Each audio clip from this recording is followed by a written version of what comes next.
So, ladies and gentlemen, today we're going to be talking about a very interesting NHL playoff series that's probably should be talked about more often, but it's not.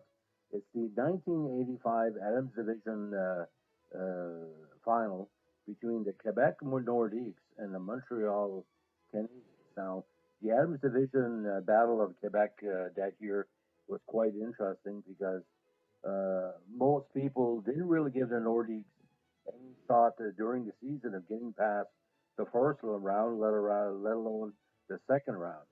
Now, the season series between the two teams was very one-sided. Montreal only lost uh, one game in the eight-game series, winning six and tying one. The Nordiques had squeaked out a 4-3 win on January 24th, but Montreal by scores of 3-1 on October 23rd, 4-2 on October 29th, a Christmas week win, 5-3 in December 27th, 4-4 tie on New Year's Eve, very good game. January 15th, 2-1 win for Montreal, a 5-4 win for Montreal on February 7th, and on near the last of the season, 7-1 for the Habs in a blowout. Now, as we got into the playoffs, Quebec had still the Statsny as a main goal. Marion, Anton, and Goulet was there. The Monday player, Jean-François Sauvé, who was always good in Montreal. Will on Dale Hunter, but Michel Goulet played a big factor in the series, and I'll get into that very soon. Now, Montreal had more talent than Quebec that year. Still had Robinson, Naslund, Chelios, Carbonneau, Bobby Smith, Ryan Walter, Pierre Mondu, last big playoff series before injury kicked him out the next year. Bob Gaines, Trombley, Ricky Green, Chris Nolan, Mark Hunter, even Sabota. Now, the Canadians started the series kind of on the flat note. Didn't really play well in the first game at home, and we saw a trend here. They lost 2-1 in overtime on the fluke goal by Brent Ashton. But game two, Montreal got back to themselves, winning 6-4 at home and going back to Quebec for a key game three. Now, game three was one of the most exciting, high scoring games of the playoffs.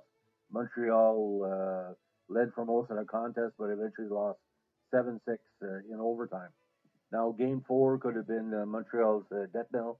They lost momentum in that game three, but rebounded for a 3-1 win. And going back to Montreal for game five, a lot of people said Montreal, hey, they're gonna have enough level in the series. Lost game five, unfortunately, 5-1, but he went back to Quebec and again, I see Montreal were more at home, playing in the Colisée, winning 5-2. Now, game seven was quite interesting because Montreal had trailed for most of the game, tied it up in the third period, and then Peter Stastny scoring another big overtime winner for Quebec, like Hunter did in '82. Now, the biggest factor I can say about the series, besides it being more wide open and kind of with Mario Gosselin in net, there was no really Dan Bouchard Christian legacy. Gosselin was, if anything, kind of a backup goalie doing a starting role. But the biggest factor I basically feel is that the magic of Steve Penney the year before was not there in the '85 playoff. Now, Steve Penney, if you watch the highlights, especially in those three games that the Montreal lost in overtime, he seemed out of place. He seemed to not really know where he would be on the ice or need to be on the ice. And as it went along, Penny was giving up, not say cheap goals, but he was playing like an AHL goalie and not an NHL goalie. Remember, Montreal had Doug Soultard as a backup, and even Soultard had some success with the Rangers. He was not a number one. He relied too much on Steve Penney. Of course, next year with Patrick Roy, it was going to make a big difference, as you say. And of course, he won a cup in '86.